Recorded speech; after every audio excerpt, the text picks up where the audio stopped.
Hi, my name's Tom Marks. Welcome to Learning to Code with Eevee. Eevee is a brand new programming language being written by a good friend of mine, and she's been very kind to sponsor me to make this video and run through an introductory course to this language. Eevee has been written with the goal of teaching people how to code, especially kids, and so it's built to be very interactive and very fun, very visual. And so hopefully if you follow this through with me, if you're interested in learning about code, this could be a good way to get your first taste of programming, or maybe you've tried programming before and you just want to try something different and visual, an environment where you can experiment a lot. I think this is a really fun curriculum, and I'm really excited to present it. So this is going to hopefully be part one, hopefully of many, but we'll have to see how we go. But this is a great place to start. I wish stuff like this was around when I was learning to code. So we're going to go to the website lab.eevee.dev. Eevee runs in the web browser, so all you need is a computer with a web browser. I've run through this with kids with iPads, and they've been able to do it. So hopefully any device, if we go to lab.eevee.dev, you'll see something that looks like this. Now it's possible that in the future, it won't look like this, depending on when you're watching this video. If there are updated details, I will make sure they're in the video description, or if you have a hard time typing it in, everything will be everything will be nicely linked together in the video description, so you can jump in. And this is what Eevee looks like. We have Eevee code on the left, and we have this panel on the right, which is where anything we output is going to appear. So it's always good when you see one of these programs to hit this run button and see what happens. Don't worry, you're not going to break anything, just run the program and see what you get. I'm not going to explain what this code is doing right now, but you can see that when we run it, it puts out this little message, hello world, on the right. And hello world is usually the first program that you write in any programming language when you're just learning the basics. Now, what I want to try and do, I want to give you your first problem. I want you to try and make this, I'm not going to explain how this stuff works, I just want you to experiment and see what you can make happen. I want you to see if you can change this message. If you can make it say hello to your name, hello to a friend, just something else, and run it and see what happens. And I'm gonna, at a few points in this video, ask you to maybe pause the video and experiment if you need more time. So just have some time to experiment. You're not gonna break anything. If you accidentally, for example, delete everything and get stuck, you can refresh the page or navigate between exercises and everything will come back. So have a play with that, and then I'll show you what I'm gonna put in this message. Awesome. So instead of hello world, maybe I want this to say hello Tom Marks Talks Code, the name of this channel. And if I run this, it's going to print out a nice little message to me. I'm going to put a little exclamation mark in here just to make it a bit more exciting. I'm going to put a couple. Excellent. And you can keep hitting run and keep seeing your changes as you make them. Now, it's possible that you might see an error here. And a common error I think people might see is one that looks like this, that says on line 1, there's an invalid string. Now the string is just this, it's called a string of characters. All the characters we're trying to print out here. So it's saying that on line 1 something's invalid, and it's really common to see people accidentally delete or forget to include their closing double quotes. This is something I still do as an experienced programmer sometimes, and you get an error, but Eevee errors and most errors in programming are actually quite readable. The important thing is to look at the line it's telling you to look at. It's telling you line 1, we only have one line, but that's a common thing you might see if you had a problem getting this to work. Now, moving on to the second example. This is where things are going to get really exciting. Again, we have a little program. Again, I'm not going to explain how it works, but I want you to hit run and experiment with this one, okay? It's going to tell you to touch or move the mouse around on this canvas, and when you do that, you're going to see this cool, we call this the worm, right? And so just have some fun, draw some things on this canvas, right? Have a look at this very visual program. And, while you're doing that, think about the fact that there's only a couple of lines of code here that are actually making this happen. All of this stuff up here, all of these lines that start with the 2 slashes, these are just comments. These are just for the humans reading the program. They're not actually anything that the computer's going to evaluate, the computer's going to care about. It's just going to skip all of this. So this is where we're going to put instructions to you or me, the human reading this, in the context of these exercises. So have a bit of fun, draw some patterns, see what you can do with this, and then when you're done, you can hit stop. If you want to try again, draw something different, you can hit run again. So the first problem we're going to pose to you here, and I'm going to ask you to pause the video after I say it so you can take in what we see with this code, is to change the color of the circle, right? Maybe make it your favorite color, okay? And again, I'm not going to tell you how this works. Just have a pause of the video, take your time, read what's here, and see if you can change the color of the circle. All right, and if you found that very approachable, can you make it a different size? Can you change the outline color using the stroke command? This is kind of an extension. Don't worry if you can't find the right combination of characters to make that happen, but just see if you can. Just see if you can. Excuse me. So maybe, I think one of the example colors we like to use is Dodger Blue. Okay, so if I change this and run, we get a nice blue circle with this little black outline, so we get these nice patterns, Another color that I like is one called Peach Fuzz. If you know about apparently not. If you don't spell a color correctly, or you pick a color that doesn't exist, it's just going to default to black, so you'll get something that looks like this. And maybe if your favorite color's black, this is what you wanted. I think it's called Peach Puff. Yeah, that's the color. It's a nice, gentle color. So there's quite a lot of colors supported. If you know a bit about web development, these are all valid CSS colors. If you don't know what that means, don't worry. Just try some of your favorite colors in there. See what funny colors are valid, and if they just come out as black, that's okay as well. To change the size of the circle, maybe we're going to notice that there's a circle command here. And this takes one number, and this number, if we change it, just to see what happens, right? If I change this circle 9, right? If I change this to circle 3, what do you think might happen? Might the circle get bigger or smaller? If I run this again, we're going to see that the circle is much smaller. We're drawing a much skinnier worm. When I did this with some kids in a classroom, one of them thought it was really hilarious to change this to the biggest number he could think of. And what do you think happens now when I run this and move the mouse onto the canvas? The whole thing just gets filled up straight away. It was fantastic. This kid thought it was hilarious. So we can draw some stuff. We can change the size of the circle. We can actually do all sorts of different numbers. And now, can we make the circle have a different outline? Well, it says there's a stroke command. So what if we say stroke and give this a color? Say red. And this is going to change the stroke color, and we're going to get some really, really cool patterns and really cool color combinations here. Awesome. So now we're going to talk about coordinates and how to actually choose where we're drawing things on this canvas. And for that, I'm going to go back to my slides quickly. Okay, so these are our two axes, X and Y. Hopefully you've seen this kind of thing before. And we're going to try and work out where, when we draw a point, when we want to deal with a point, it's going to end up on these axes. Because Eevee works with this idea of a pen, right? Like a pen and paper. If I want to draw something on the canvas in Eevee, I have to work out where the pen's going to go. And we tell the pen to move to a coordinate, an X coordinate and a Y coordinate. And the way the coordinates work, if we pick a random point, say here, the X coordinate we can find by looking down at the X axis and working out how far along we are. So maybe these points, maybe this is 10, 20, 30. We would say this point is at X 20, and the Y is going to be wherever it lines up on the Y axis, maybe again 10, 20, 30. So maybe this is the point 20, 20. So if we say to move to 2020, that's like putting our pen at that spot. And then if we say to draw a circle, we'll put a circle centered on that point. So to understand the way these coordinates work, we've written an example program in Eevee, and this is a lot more code. And the point isn't to actually look at this code or change any of this code, but this code is going to help you understand the coordinate system. It just so happens that we wrote it in Eevee, which I think is kind of cool. So if you click on somewhere on this canvas, it's going to put a dot down.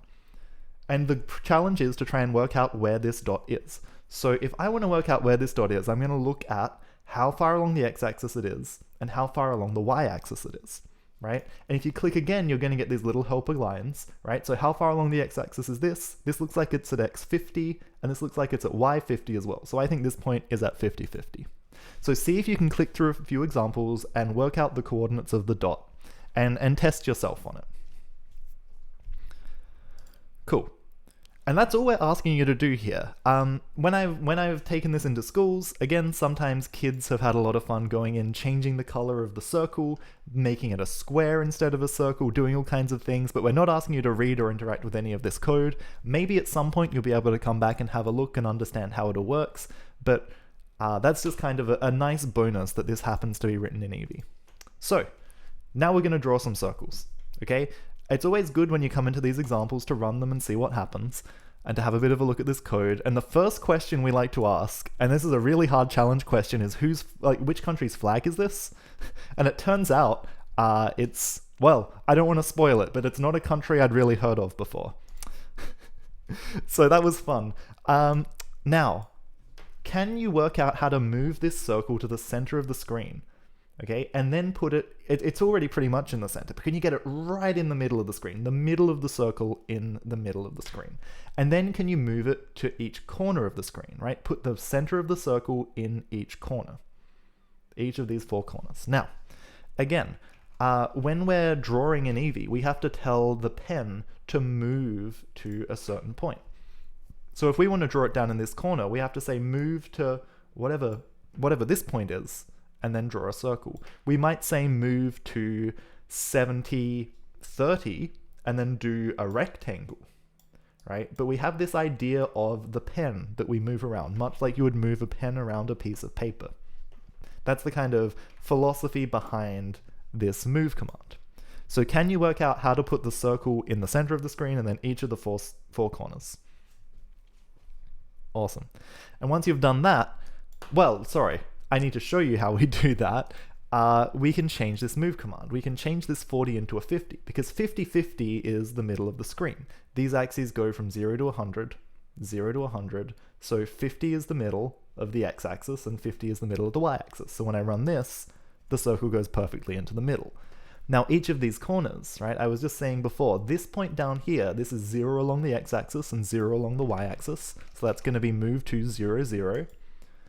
And then along the x-axis, this is 100, so we can move to 100, 0. Whoops. We can move to 0, 100. And then finally, we can move to 100, 100. Visit each of these 4 corners. And this is a good little test of your understanding of the coordinate system. Now, the challenge is, can you make some art? Can you draw 2 to 4 circles? And this is not the right slide. This is the right slide. Okay, so here are some examples from various people in the Eevee community. Okay, for the artwork they've made, this is mine. There's a bit of code here. I'll put that in the video description as a bit of a challenge if anyone wants to look at it and work out how it works. I really like this one. This is very striking, right? And this is just drawing 4 circles. This is a bit of creative art. Just some really nice examples. We'll get back to that fun moving circle example in a moment. So the challenge is to draw 4 circles, make something that looks nice, and if you do this and you're proud of it, come into the Eevee Discord and share it, because we love to see what people are doing. So hopefully you've had a chance to pause the video and do that. In the meantime, I'm also going to start experimenting with this. So to do this, we're going to need to draw more circles. And maybe just as an example, well, I might draw another circle down in this corner just as a starting point. So we've moved the pen up here and drawn our first circle. Then we need to move the pen to wherever we want to draw our next circle. So we're going to move to 0, 0, and then maybe draw another circle, maybe a slightly smaller one. And we can see it appears. Maybe I want to change the color as well. So I need to say color, and maybe this one is going to be red. Awesome. So if I want to draw more circles, I've got to move to a new point, I've got to tell it the color to draw, and then use this circle command. So let's try again. Let's set the color, color to maybe purple. Let's try 70, 32, and let's do an even smaller circle. Excellent. And maybe you want to change the background color as well. Nice, nice. This is my piece of modern art. So have an experiment. So hopefully you can make something cool that looks nice with 2 to 4 circles. That's the challenge. And then you can come up and hit the share button. you can copy your code and come and share it in the Eevee Discord. We would love to see what people are making with our little circle challenge. Now it's time to talk about some more code stuff, some more stuff about how this works. So we've seen that we can print out strings. This was the first thing we did. We printed out hello world. We can also print out numbers. Now we're going to make a variable. And a variable is a really common concept in programming. Maybe you've heard of it before. A variable is like saying we have a box with a label on it. So we declare a variable x here. It's a funny looking thing, but we say x is a box that's going to have a number in it. And then we can put something in x. We can say x equals 3 plus 4. So if we then print out x, what do you think gets printed out? Okay. What about now? We could say x equals x plus 1. So it's like we're reaching into this box, we're taking out whatever was x, we're adding 1 to it, and then we're putting it back in that box. So what would we get here if we print out x a second time?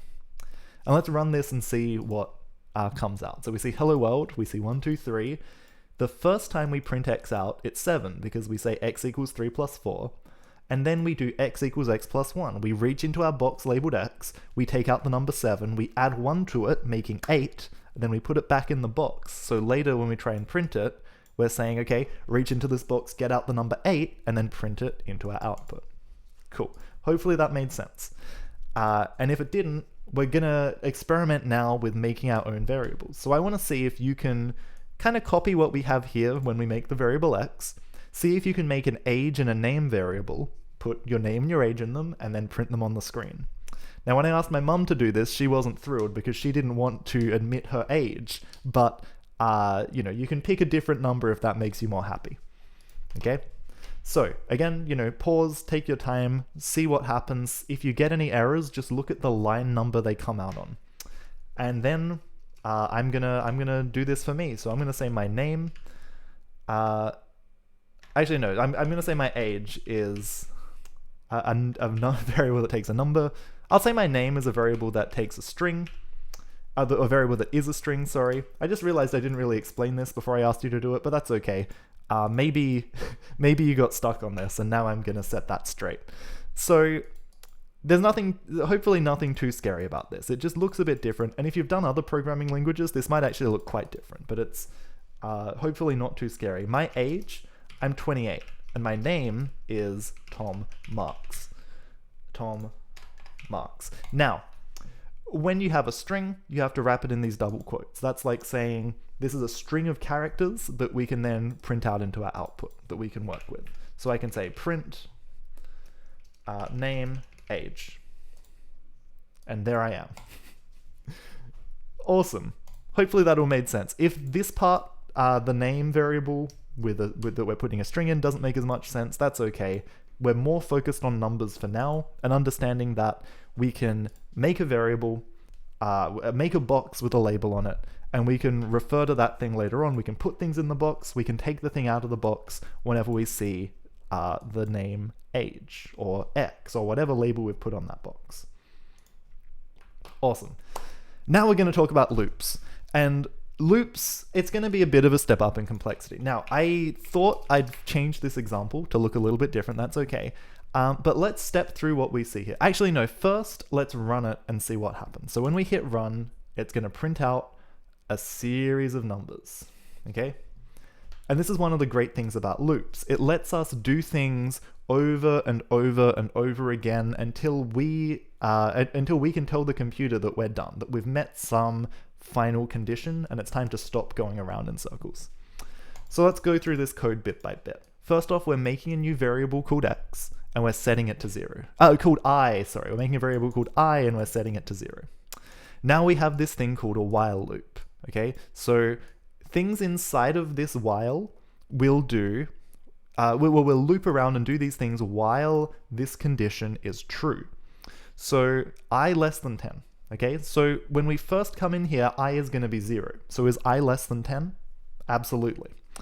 We're going to print I out. We're going to wait for half a second, and then we're going to say I equals I plus 1. So I starts at 0, and then we add 1, we get 1. Then we test this again. Is 1 less than 10? Yes. So we go through, we print I out, we sleep, I equals I plus 1. So 1 plus 1 is 2. Is I still less than 10? Well, 2 is less than 10. So we do it again and again until I is no longer less than 10. In other words, when I is 10, because 10 is not less than 10, 10 is equal to 10, so we stop. We don't do this anymore, and then that's the end of our program, because we go do everything through from top to bottom. Okay, so can you change this program to print out odd numbers from 1 to 20, or let's say 0 to 20. No, sorry, let's say 1 to 20, because if 0 is an even or an odd number is a little bit debated. Let's say 1 to 20, that's a bit clearer.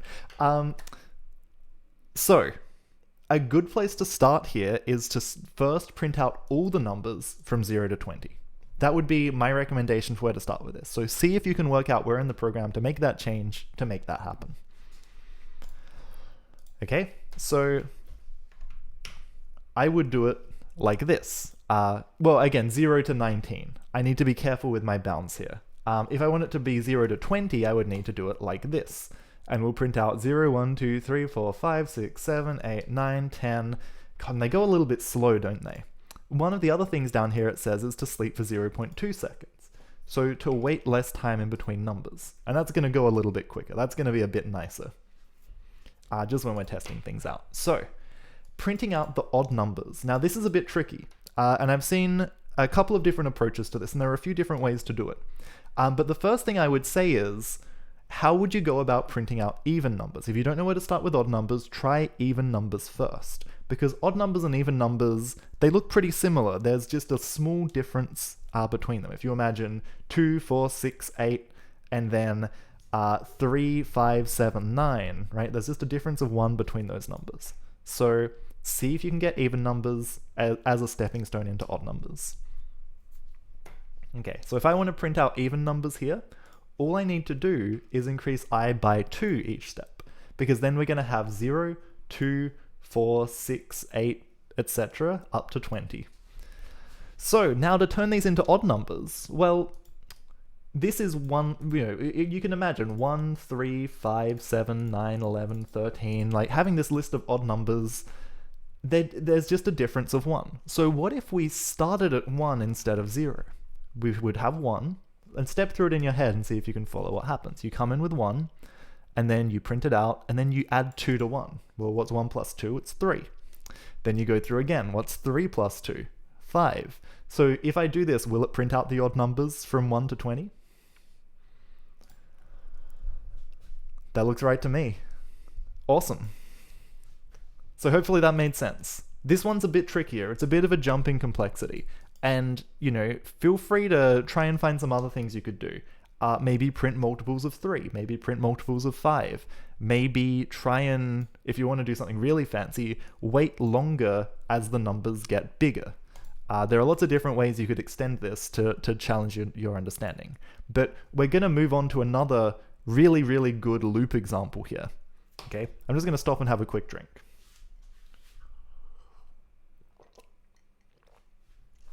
And hopefully you've had a chance to read the start of this slide, or the start of this example.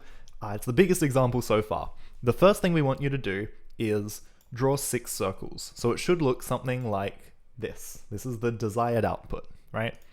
If we run it right now, we just have the first circle. So can you make this look like this?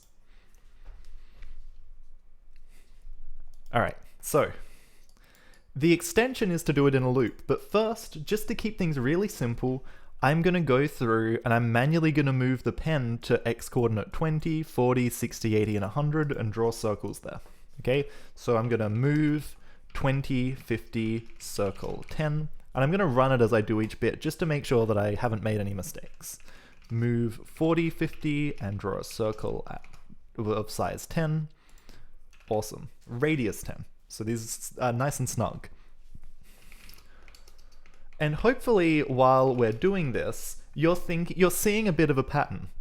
And when you see these patterns in coding, when you see these things repeated, but there's just a little bit that changes each time, you should start to hopefully think about what that might look like in a loop.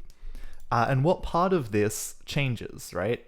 because usually the part that changes is going to be the part that becomes a variable. And if that doesn't make sense, hopefully once you see it worked through, it does. So move 150, circle 10. You can kind of see each time we're just increasing the x by 20, right?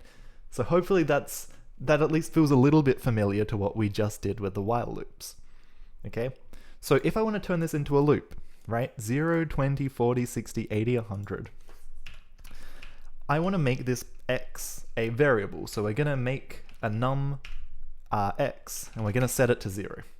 Okay, so x is a number, x starts at 0, because x starts at 0. So then what do? I'm going to delete all of this eventually, but I'm just going to keep it here for now so that I can see what we need to do. Okay, but please pause the video and try this yourself first. If you get stuck, then it's a good time to watch me work it through. Otherwise, hopefully it's just a bit of confirmation if you've smashed through it and you've got it right. Okay, so what are we trying to do? We want to draw circles from x equals 0 to x 100. So maybe we want to say while x less than, you could say 100. I'm going to type 100 here first. And there's a mistake in doing this, but I think this is what lots of people do by default. So I'm going to deliberately write some code with a mistake, and hopefully it's instructive. So what do we do each circle we draw? Well, we move to a coordinate, and then we draw a circle. So we move to 0, 50, 20, 50, 40, 50, 60, 50. What if we move to x 50? Then what do we need to do to x in each loop iteration? We call each pass through a loop an iteration.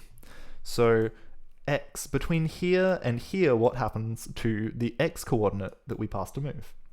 It goes up by 20. What happens between here and here? It goes up another 20. What about between here and here? Another 20 again. So we could say x equals x plus 20.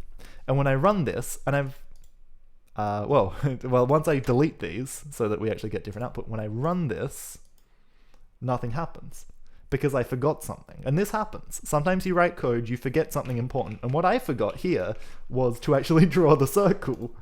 So that's excellent. That's good. And I've seen a few people hit this point and get really confused. What's going on? And this is a good chance to step through the code bit by bit and try and understand what's happening. Often when your code doesn't work, you have to step through it yourself, and you kind of have to be the computer. You have to work through this the way a computer would, because computers just do exactly what you tell them in the order that you tell them. There's no magic steps here. So you can always kind of step through and get some intuition for what's going on. So x is 0. Is x 0 less than 100? Yes. We move to 0, 50, we draw a circle, and x, we add 20, so x is now 20. Is 20 less than 100? Yes. We move to 20, 50, we draw a circle. X, we add 20, x is now 40. Is 40 less than 100? Yes. Move to 40, 50, draw a circle. We add 20, so x is now 60. Is 60 less than 100? Yes. That's, this circle. Move to 60, 50, draw this one here. Now we add 20 to x, and we get 80. Is 80 less than 100? Yes. Move to 80, 50, draw a circle. That's this one here. Then we add 20 again, so we get 100. Is 100 less than 100? No. So we're done. We don't do any more drawing. So if I change this to 101, we'll get our last circle. So it's just being able to step through and understand why our numbers don't quite line up. Awesome. So hopefully that was approachable. And if you managed to do that loop on your own without any of my instruction, well done, because it is a big step, right? Writing these loops yourself is a really big step. And if you needed a bit of help, don't worry. A lot of people do for their first loop. And, for their first 10 loops, their first 20 loops, needing a bit of guidance is definitely normal and okay. Now, we're going to try and make this circle move from left to right using clear and sleep commands. Clear's a cool command. It's just going to clear the screen. So if I do all this drawing and then I say clear, our final output's going to be empty, because we go through, we do this 6 times, we draw the circles, then once we're done drawing them, we clear the screen. So we just get rid of the circles. Why would you do this? Well, it's a silly example, but it just kind of shows what clear does. So can you work out using sleep to delay drawing the circles? And let's actually show what happens. If we put a sleep in here, sleep 0.5, it's just going to draw these circles one at a time. So can you work out how to use clear to make this circle move across the screen? Okay. And let's show what it should look like.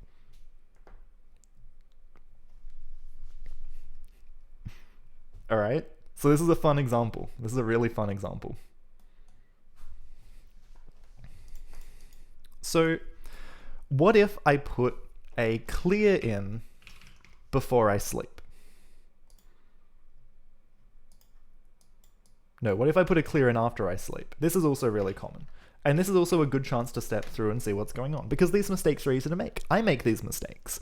If we move to whatever our x coordinate is, we draw a circle, we move x up, and then we clear the screen. All in one instant. We draw a circle and then we clear and then we wait. So what we want to do is move to a coordinate, draw a circle, then wait. So that circle's there, it's on the screen, you can see it. Then once we're done waiting, we clear the screen and draw the next circle. So this bit happens in an instant. We clear the screen, then draw a circle. So when we run it, that circle is going to jump across the screen. But how do we go from that to the nice smooth movement that we saw before? Okay, well, we could lower the sleep. That's going to make the circle go a bit faster, but it's still not smooth. So what do we really want to happen here, right?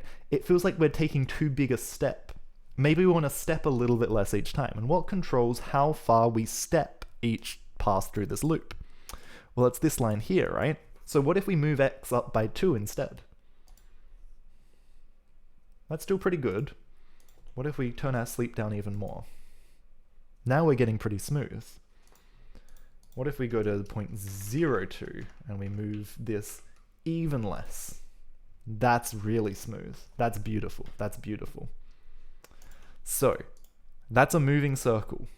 Now we have a couple of other extensions. So this is the point where we're pretty happy, and you've done your introduction to Eevee, you understand how to draw some stuff, you have enough tools to make some cool art, and you have enough tools to make some stuff move on the screen. This is a good place. You should feel happy that you got this far. But then there are these 2 little extensions, and these are a bit more complicated, and I just dragged something I didn't want to drag. So we have this 2-circle example, right? And for some people, this is going to be very logical and a very simple step up from the previous example. And for some people, this will take a bit more thought. And you shouldn't feel bad if you can't quite see the relationship between what we just did and this. I've seen a couple of different approaches, and there are lots of different ways to do this, but there's a really cool, simple way that I want to show you in a minute. And then if you get that, the real extension is this. Okay? I'm going to work through these as well. Because this first one especially is really, really simple, and there's a really cool little trick you can use. So, but please pause the video and attempt them first yourself. So, this circle moves from left to right, okay? And we want a circle to move from right to left. Do you think you could do that without changing much in this loop at all, right? Well, one thing you could do is start x at 101, say while x is greater than 0, and then we subtract 0.5 instead of adding it. And then this circle is going to move from left to right. So that's cool. But we need to do... and one way you could do this would be to make a second variable. One counts up and one counts down. But the really, really nice way to do this, in my opinion, the thing that I always really liked doing for this kind of movement, is to draw 2 circles from the one variable. So move to x50, circle 10, and then we're going to move to, we're going to put this in brackets, 100 minus x, right? Because as this moves from 0 to 100, if we're at, say, x20, 100 minus x is going to be 80. If x is 30, then 100 minus x is going to be 70. If x is 70, then 100 minus x is going to be 30. So, if we move to 100 minus x, we're going to end up doing the kind of opposite movement. We're going to be moving in the opposite direction. We need to adjust the y as well. One of these, I think, needs to be at 30, and the other should be at 50. And so we get 2 circles moving across the screen nicely. I think my y position isn't exactly the same as the one here. I think it might be... Oh, that's okay. That's okay. Actually, no, it might be 40-60. That might look a little nicer. More central, right? Because we're centered around this middle y equals 50 line. Nice. Okay, so then the big challenge. The big challenge is to add 2 more circles that go from top to bottom. Now, again, this is a similar kind of step to the previous one. we have this thing that goes from 0 to 100, and we have a y-axis that also goes from 0 to 100. So let's break it down into a smaller step first, right? If you don't see how to get to all 4, could you see maybe how to get to just a third circle? Okay, what if we, and again, you know, pause the video and try it, but what if we move to, let's say 40x? What if now we use the x coordinate as a y coordinate and draw a circle? All right, that looks pretty good. And it turns out we can do the same thing again, move to 60, 100 minus x. The name x gets a bit confusing here now that it's also a y coordinate. And we draw another circle, and now we get this 4 dot pattern. That's not quite right. Oh, it's not quite right because I've got my 40 and my 60 backwards here. There we go. And then they pass through nicely. I think their example gives them 4 different colors, and we can probably do that too. Okay, can you see where I'd have to add the code? Well, we don't want to just set the color once up here now. We want to set color purple. We want to set color red. We want to set color orange.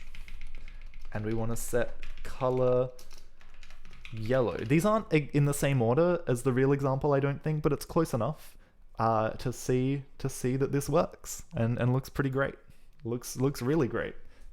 So that's exciting, right? We've got our 4 circles moving, and you can do all kinds of amazing things with these circles. And there's actually a whole wiki full of examples. A whole wiki full of examples in our gallery. And I'll just show some of these off to finish off the video and hopefully get you inspired, because that's all we have in the lab at the moment. There will be more. There will be more. I think that's all. Yeah, nothing more has been added since I last looked.